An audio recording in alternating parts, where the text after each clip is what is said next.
ಸ್ನೇಹಿತರೆ ನಮಸ್ಕಾರ. ಇವತ್ತೆಲ್ಲ ಕೂಡ ವೈಭವದ ವೈಕುಂಠ ಏಕಾದಶಿ ನಡೀತಾ ಇದೆ.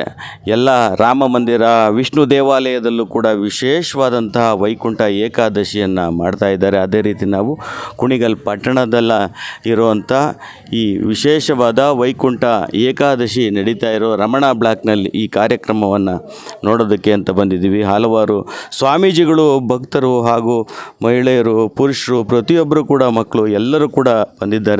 ಇಲ್ಲಿ ಸಪ್ತದ್ವಾರಗಳನ್ನು ದಾಟಿ ಒಳಗಡೆ ಹೋದಾಗ ಶ್ರೀ ವಿಷ್ಣುವನ್ನು ನೋಡುವಂಥ ಅವಕಾಶ ಇದೆ.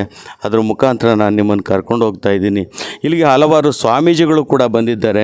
ಈ ಕಾರ್ಯಕ್ರಮದ ಬಗ್ಗೆ ಅವರು ಏನು ಹೇಳ್ತಾರೆ ಅನ್ನೋದನ್ನು ಕೇಳ್ತಾ ಹೋಗೋಣ. ನಮ್ಮ ಈ ಕುಣಿಗಲ್ಲಿನ ಪರಮ ಪ್ರಸಿದ್ಧ ದೇವಸ್ಥಾನವಾದ ಕೋದಂಡರಾಮ ಸ್ವಾಮಿ ದೇವಾಲಯ, ಇಲ್ಲಿ ಸಾವಿರಾರು ಜನ ಬೆಳಗ್ಗೆಯಿಂದ ಇದುವರೆಗೂ ಬಂದು ಭಗವಂತನ ದರ್ಶನವನ್ನು ಮಾಡಿ ಪುನೀತರಾಗಿದ್ದಾರೆ. ವೈಕುಂಠ ಏಕಾದಶಿ ಅಂದರೆ ಶ್ರೀಮನ್ನಾರಾಯಣ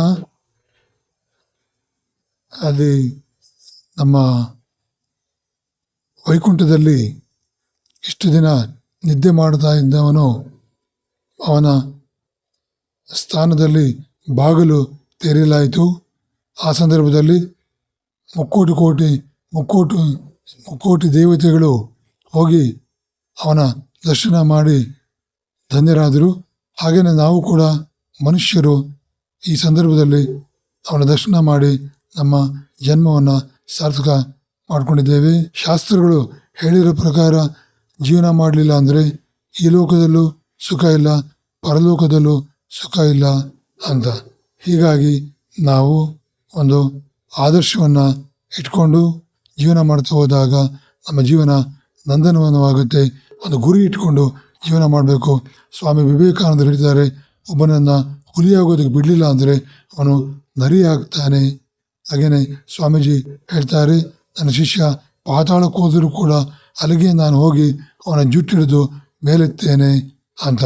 ಸ್ವಾಮಿ ತುರಿಯಾನಂದರು ಹೇಳ್ತಾರೆ, ಸತ್ತೋಗಿರೋ ಮನುಷ್ಯನ ಹತ್ರ ಹೋಗಿ ವಿವೇಕಾನಂದರ ವಾಣಿಯನ್ನು ಗಟ್ಟಿಯಾಗಿ ಹೇಳಿದ್ರೆ ಅವನು ಎದ್ದು ನಿಂತ್ಕೊಂಡ್ಬಿಡ್ತಾನೆ ಅಂತ. ಹೀಗಾಗಿ ಎಲ್ಲ ಮಹಾತ್ಮರ ಮಾತುಗಳನ್ನು ಅನುಷ್ಠಾನ ಮಾಡಿಕೊಂಡು ನಮ್ಮ ಜೀವನದಲ್ಲಿ ನಾವು ಮುಂದುವರೆದಾಗ ಖಂಡಿತವಾಗಲೂ ಒಂದು ಅದ್ಭುತವಾದಂಥ ಶ್ರೇಷ್ಠ ಮಟ್ಟದ ಸ್ಥಿತಿಗೆ ನಾವು ಬರೋದರಲ್ಲಿ ಯಾವುದೇ ರೀತಿ ಸಂದೇಹ ಇಲ್ಲ. ಎಲ್ಲದಕ್ಕೂ ಮುಖ್ಯ ನಿಸ್ವಾರ್ಥ. ನೀವು ಒಂದು ದೇವಸ್ಥಾನಕ್ಕೆ ಹೋಗಲಿಲ್ಲ ಅಂದರೂ ಪರವಾಗಿಲ್ಲ, ಒಂದು ಧಾರ್ಮಿಕ ಪುಸ್ತಕ ಓದಿಲ್ಲ ಅಂದರೂ ಪರವಾಗಿಲ್ಲ, ಹಾಗೆಯೇ ನೀವು ಪರಿಪೂರ್ಣ ವ್ಯಕ್ತಿಗಳಾಗ್ತೀರಿ ಯಾವಾಗ ಅಂದರೆ ನಿಸ್ವಾರ್ಥ ಬುದ್ಧಿಯನ್ನು ಬೆಳೆಸ್ಕೊಂಡಾಗ. ನಾವು ದೇವಸ್ಥಾನಕ್ಕೆ ಹೋಗೋದ್ರಿಂದ ಪ್ರಯೋಜನ ಏನು ಅಂದರೆ ನಮ್ಮ ಕಷ್ಟಗಳನ್ನು ಎದುರಿಸುವಂಥ ಸಾಮರ್ಥ್ಯ ನಮಗೆ ಬರುತ್ತೆ.